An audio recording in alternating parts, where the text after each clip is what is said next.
Konnichiwa. Konnichiwa. I bet you're surprised. That's Japanese. I'm Carlos Warner. I'm a Master of Fine Arts.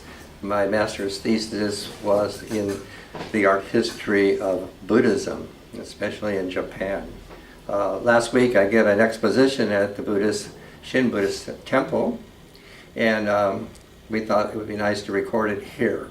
So that's kind of the way it's going here. I'm started by an inspiration, actually, as a prompt there in the temple a couple weeks ago with a visiting minister from San Francisco, Laverne Sakahashi. And he brought up 4 points that I'm responding to. One was Mahayana Buddhism, the great mansion of bodhisattvas. Second was most emphatically Korea, what Korea has been to introduce Buddhism to Japan. And Prince Shotoku, Prince Regent to Empress Soiko, who implemented Buddhism in Japan. And fourthly, the patriarchs. And that's kind of where I start. The 27th patriarch in Pallava, India, was Prajnatara. He was the Dharma master of Bodhidharma. You've heard of Bodhidharma. And Bodhidharma journeyed on a voyage, or trying to say, voyage to China, about 3-year voyage to the Emperor Wu Ti of Liang, who was one of the greatest, if not the greatest patron of Buddhism in China. And there Bodhidharma disclosed to the king Wu Ti the confidential Dharma. Then it was said, when Bodhidharma came to China, the 5-petaled flower blossomed. That would be the lineage henceforth from Bodhidharma as the patriarch of Chan Buddhism. From there it went on to, the fragrance went on to Japan, where Bodhidharma, in the guise of a wandering, itinerant wanderer kind of thing, encounters Prince Shotoku. Prince Shotoku of the Soga clan were pro-Buddhist and were put there by the previous emperor. In this encounter, Bodhidharma, as this wanderer, asked the prince for his purple stole. And of course he gave it to him. The adage is, when a sage meets a sage. A short time after that, the prince heard that the man had passed away and was buried nearby. So he went to the gravesite and instead found there the purple stole neatly folded like an origami. And a gata is a Buddhist verse written in Chinese on top and held by a bamboo branch. The gata read in Chinese, home is west of the western edge of the Saha world, where overlapping lotus flowers are blossom all year round. While I'm not among the blooms right now, the fragrance of your purple bud is ready to welcome this traveler home. After that, of course, the prince always wore the purple stole. Now in the Dharma, time has no distance. If we go 500 years past that, there to somebody new, and that's Shinran Shoshin, who is the founder of the Pure Land in Japan there. And he was searching for the true word of the Buddha. And so he made offerings at the altar of Guanyin. And there, Prince Shotoku appeared to him as the Bodhisattva Avalokitesvara and gave to Shinran this gata. Home is east of Mount Kasuga, where red flowers are blooming all year round, while I am not among the blooms right now. The blooming flowers continue to flourish where they have always been. So from that I go here to this scroll, this painting scroll here. It is of Prince Shotoku. I had found this piece actually originally in a secondhand store or in a cabinet and all that, and it was utterly in ruinous condition. And by way of Vivian Olds, who has friends in Japan, we sent it to to Japan, to Kasuma in Fukushima province, which later you heard about because the tsunami devastated that region. A master was found who was willing to restore this ancient piece, and eventually that's this piece here. The original that this has come from was actually painted in the 9th century by Kosa no Kanawoka, who began the Buddhist school of painters for the court in Japan. And that is, that piece is still in the Nanji nunnery in Nara. And so here that you're seeing all of this.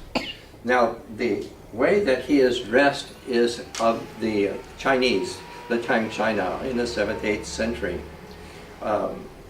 He's holding a Chinese incense burner, and that's his whole attire. Now, this has given the whole impression that all the Buddhism was really come from China, which it was not the case.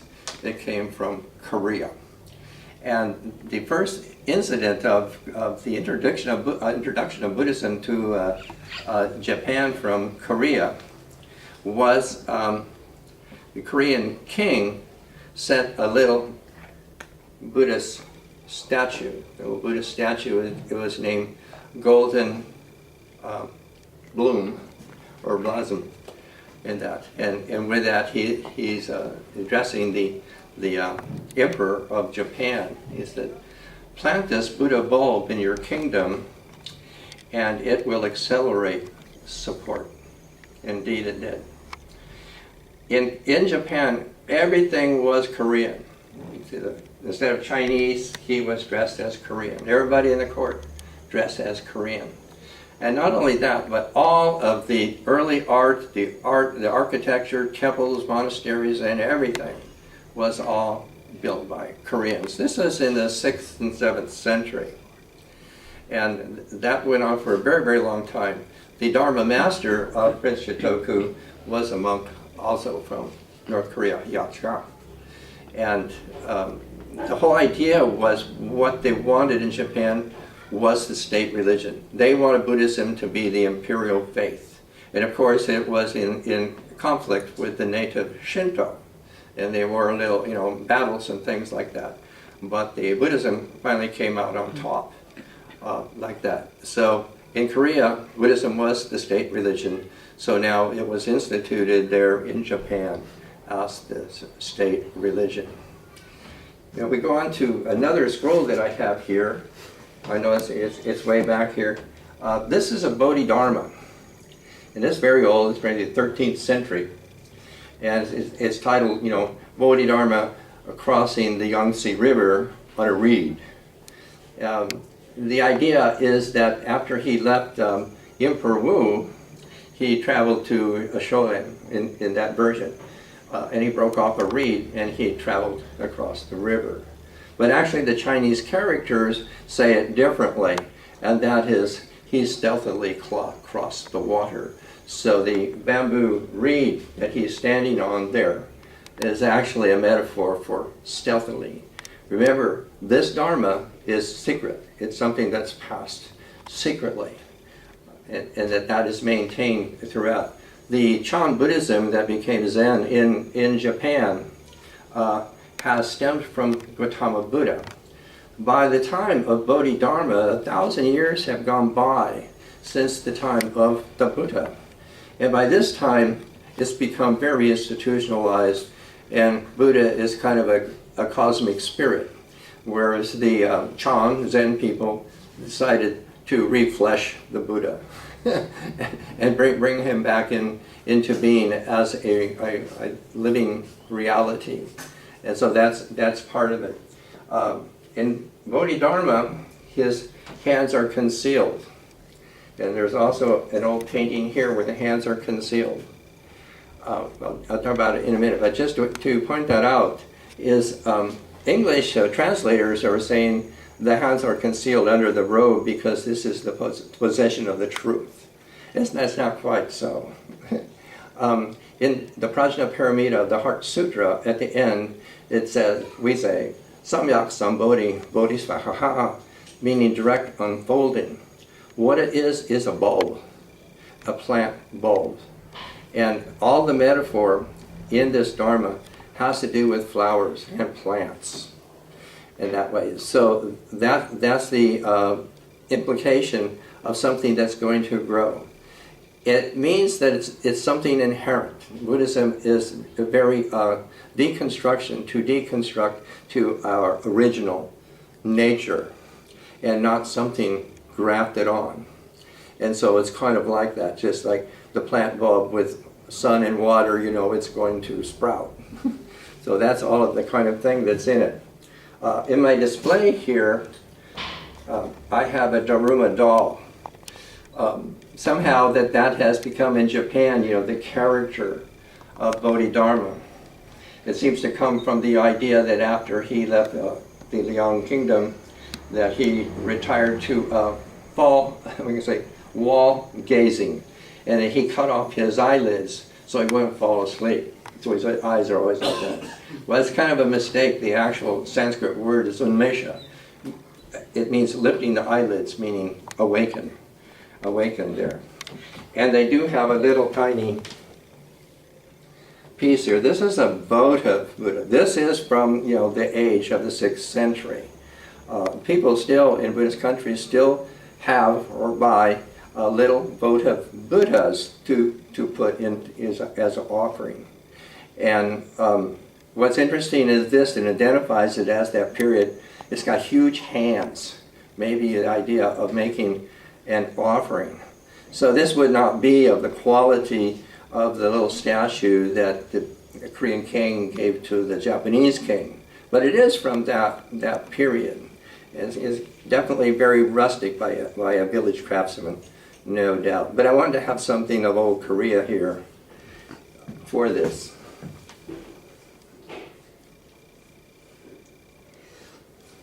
Now the idea of these hanging scrolls really came from the Buddhist banners.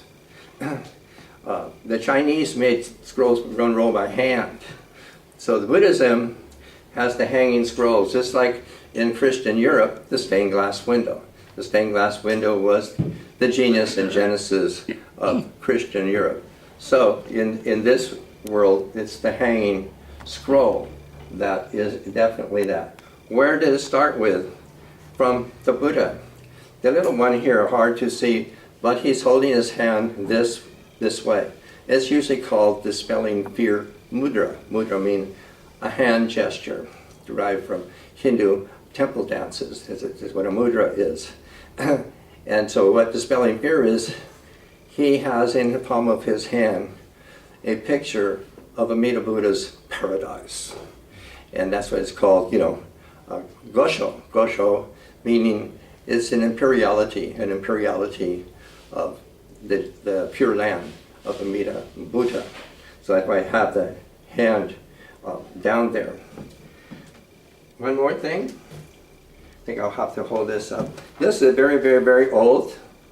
Can you see it? This is made in China, and probably the 10th century at least. Yes, the glare. Does it work? This is Fen Kong. He's always identified because he has a tiger. Always has a tiger with him. Exactly what the meaning of the tiger is, I'm not sure, but it would seem to me to derive from India, where deities, you know, have a vehicle that they ride on. In India, he's actually called Samattabhadra, which seems to be like love and devotion. What's really interesting about this particular painting, I call it the Mona Lisa of Japan. You know, the Mona Lisa of Da Vinci's was his muse. It was not something he was, you know, making for commercial. And this would be like that. Fen Kong is for the monk. The monk, every brushstroke here has a name. People like Claudia and Eric who have done Tai Chi know every move, like grasp the tail of the tiger. All playing Chinese instruments is the same thing. Every move, every gesture has a name. And in the case of the brushstrokes, who the brushstroke originated from. In other words, the Chinese painting is derived from calligraphy. There. And so it is a structured realization of enlightenment. And so this would have been very, very personal.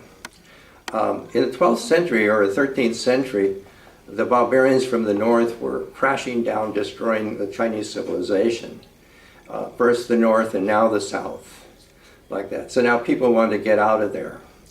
And so there was, certain people went back and forth gathering the paintings and taking them to Japan, where they have continued to be preserved.